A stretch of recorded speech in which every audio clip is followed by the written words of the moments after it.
Hello, everybody, and welcome to the first edition of the Low Key About Sports podcast in 2024. Well, this was clearly unplanned. You can see I'm quite weary-eyed. I've just been woken up by my cousin, funnily enough, who gave me a call this morning to tell me the big breaking news that Lewis Hamilton has signed for Ferrari from 2025, which I don't think anybody anticipated. Obviously, we know that Lewis signed a new deal just a few months ago that was supposed to keep him at Mercedes until the regulations change in 2026. And a lot of people thought that probably would have been the last 2 years of Lewis's career. But it seems we've all been hoodwinked because he's on his way to Ferrari. So a lot to unpack. Make sure that if you're watching now, you like and you subscribe. I appreciate it a lot. It helps me build the channel and it helps me continue to build my platform as well. So please make sure you do not continue right now until you have liked and subscribed to the channel if you haven't already.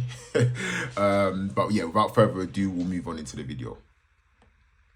So we'll start with the potential drawbacks or negatives to this move, because I think a lot's going to be spoken about, a lot of things, to be fair. There's so many different aspects when you look at this from the outside. There's so many different aspects that you can make a point of, really. And I actually want to start about the potential negatives and the reasons why this could be the wrong move for Hamilton. So people compare this to him moving from Mercedes to McLaren back in 2013. I don't think it's anything like that, actually. I think it's really something we've not actually seen before, because Mercedes, barring the last 2 years, have been dominant since 2014.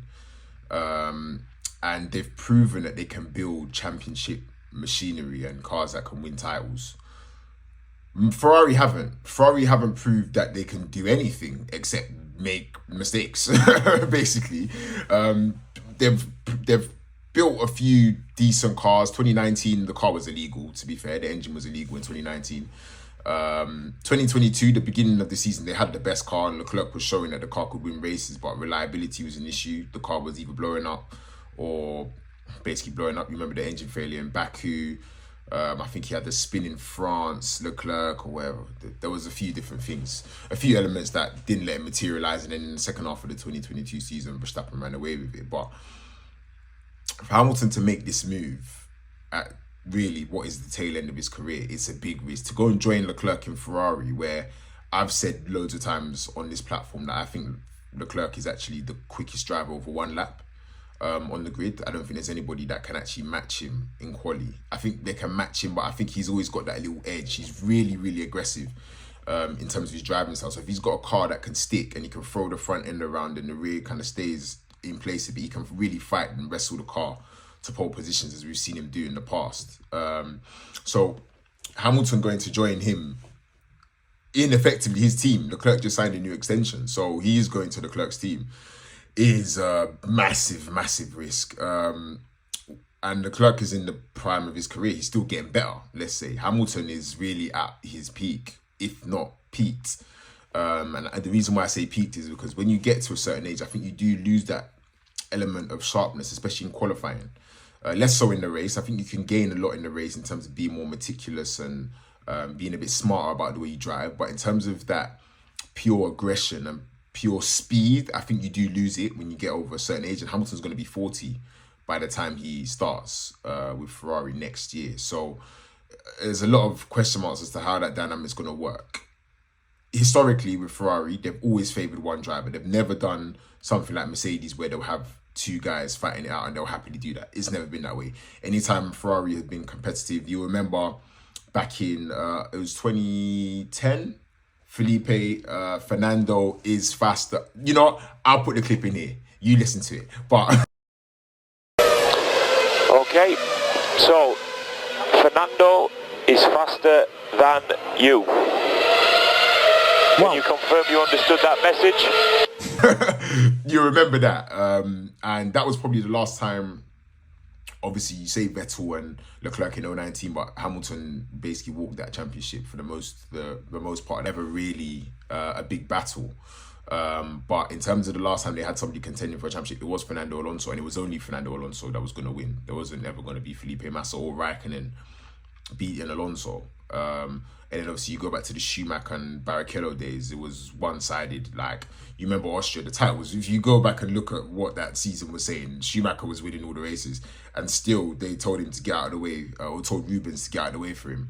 I don't think that ethos in Ferrari has changed, and I feel like, I don't know if Hamilton would take that gamble if it hadn't changed, because Leclerc is a quick driver. Hamilton's always spoken very highly of Leclerc as well, on many occasions. I think he has a lot of respect for him.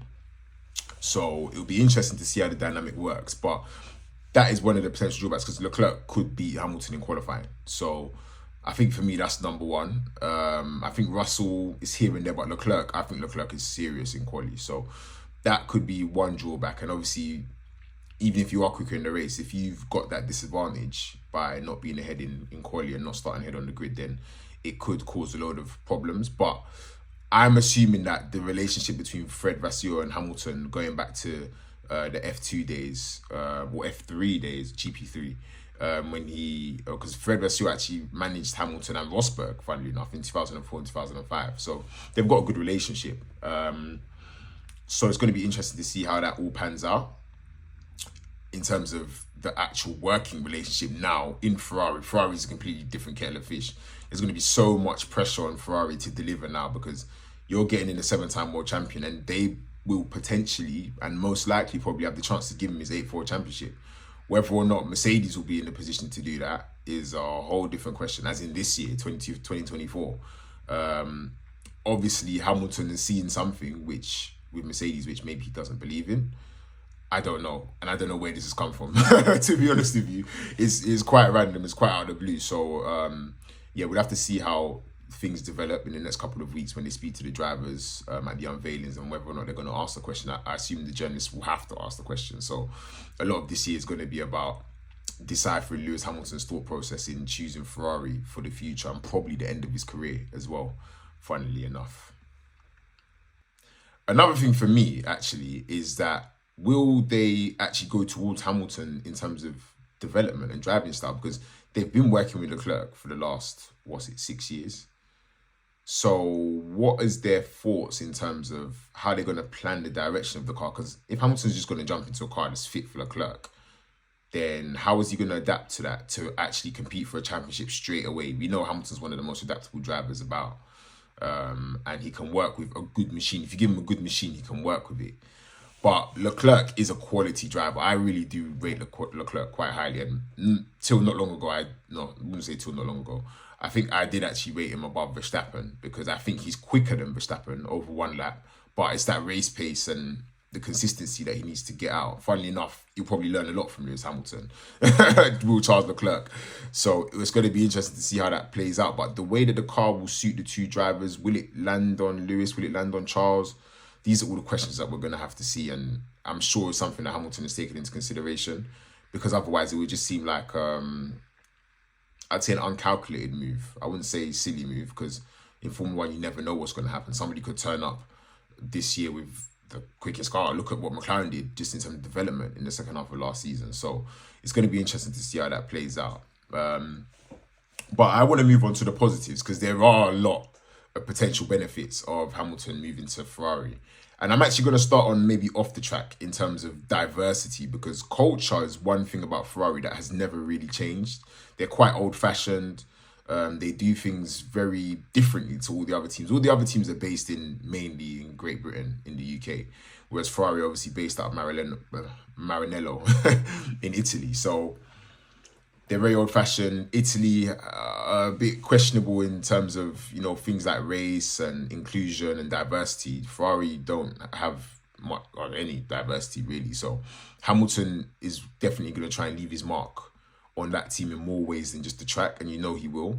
And I'm interested to know if they're going to allow him or give him the freedom to do that. I don't imagine Hamilton would sign with them if they didn't give him the freedom to do that. Because you look at when he went to Mercedes and the way things changed in terms of just things like doing media, and his whole persona changed. He started to wear more jewelry. He just became himself. So I imagine at Ferrari, they'll have to allow him to do that to Lewis Hamilton. It's basically the two biggest brands within a sport now combining. Ferrari are the biggest brand in terms of a team, Lewis Hamilton's the biggest thing Formula One I've probably ever seen. Well, no, have ever seen. Especially in terms of the times of social media. Maybe it would have been different back in the day, but no, probably not, to be fair. But obviously Hamilton brings a lot more than just speed on the track. So it's going to be interesting to see whether Ferrari are warm to him and whether they can really change the dynamics of the organisation to suit him as well, to make him comfortable. Then in terms of on track now, Hamilton's got the chance to win 8th, potentially 9th World Championship by the time he joins Ferrari. So that's a whole nother stratosphere when you win with Ferrari. Ferrari have not won a championship since Lewis Hamilton's first year in Formula One, just put it that way. And he's won 7, 8. He's won that many since then. So I think it begs the question that I think for him, it's probably a motivation thing, because when you start afresh at Ferrari, you have a new lease of life. You have new energy instilled in you. And with somebody like Hamilton, I think all he needs is that energy and that drive to keep the pace up and to keep going, because he's won it all with Mercedes. What else can he do really with Mercedes? He's done everything that he could possibly have even dreamed of. Probably didn't think he'd win this many championships with them. I know he said that. He said he was probably thinking he could win 1 or 2 rather than the 6 or 7 that he has won. So I think now to end his career, to go to Ferrari and to be ballsy enough to go and join Leclerc at his team, fair play. Because you had little fish like Lando Norris talking over there about Verstappen and how, it doesn't make sense to go to Red Bull. Well, listen, some people are just built differently, and I wouldn't say I don't rate Norris. I think he's very fast, but he hasn't got the dog in him to win a championship against Verstappen or Hamilton or Leclerc. I don't think he does, unfortunately, especially Verstappen, because he's too buddy with him. That's just my opinion. But in terms of Hamilton, I think that guy said, yo, yeah, let's do it. I'm going to come into Ferrari and I'm going to try and make this my team. And if he does, fair play. Funnily enough, I also think that the dynamics between Sainz and Leclerc last year probably reassured Hamilton that maybe if it did come to it and there was a fight, Leclerc wouldn't mind playing second fiddle, because there were a few occasions where Leclerc was playing backup to Sainz, mainly in the race win he had in Singapore when they put him on the soft tyres. He was basically just backing up the field. He wasn't really going for anything. It would have been quite demoralising for Charles, but he did finish the season strong. So again, it's going to be interesting, that dynamic and how that plays out, whether they do favour one of the drivers or whether they just try and play equal, which we've never seen Ferrari do before. So it's going to be big stuff happening, and it's still over 12 months away. God, why would you announce it now? I don't know. I think the whole announcing now thing has confused me. I don't know how long it's been this deal was actually been made for, whether it's something that happened last year or if something that's just come up now. It's like you make that announcement now. What if Mercedes turn up and they've got the quickest car all of a sudden? My goodness me. Hamilton would have shot himself directly in the foot. So I don't want to say I hope that doesn't happen, because I want him to be winning races straight away, and I want Mercedes to still invest in getting him that 8th championship. Toto Wolff did say he wants to win him the 8th. So whether that was cryptic in the sense that he knows he's leaving and he wants him to win the 8th while still at Mercedes rather than going to Ferrari and winning the 8th, then fair enough. But if it wasn't, and he thought that Hamilton was going to stay for the next 2 years and he's now not, then it'll be interesting to see if Mercedes just switch their focuses fully to Russell in terms of development and go in that direction rather than still investing in Lewis when they know Lewis is going to Mercedes next year. So there's so many different things that we're going to have to look out for in this upcoming season. It's going to be really interesting to address and unpack. Be sure to check out my season preview. That will be dropping within the next 7 days. I'm going to be talking about McLaren, the dynamics between Norris and Piastri, whether Verstappen's going to win his 4th championship or walk to his 4th World Championship. Now, Sainz and Leclerc, I guess it doesn't really matter, because Sainz is probably going to go to Audi. Obviously, his dad won the Dakar rally with Audi, so there's a big relationship there. So it makes sense for Sainz to go to Audi rather than maybe somewhere else, like maybe falling out of Formula 1, for example. I imagine he will end up at Audi, but and then obviously Hamilton and Russell, like we know Hamilton, this is going to be his last year at Mercedes. So all the memories that we've had in the last 10 years or 11 years is going to come down to this. So we'll see what happens, but definitely be sure to subscribe so you know when that's dropped. And also, again, please leave a like, also comment, ask any questions you have. I'll be more than happy to answer them. Definitely make sure you check out my TikTok, Low Key About Sports, Low Key F1. My Twitter page, Loki_Chibs. My Instagram, Loki_Chibs as well. I'll leave the handles at the bottom of the screen somewhere. But yeah, without further ado, I do appreciate you watching. And yeah, definitely tune in soon. Big breaking news today. Lewis Hamilton will be racing for Ferrari in 2025.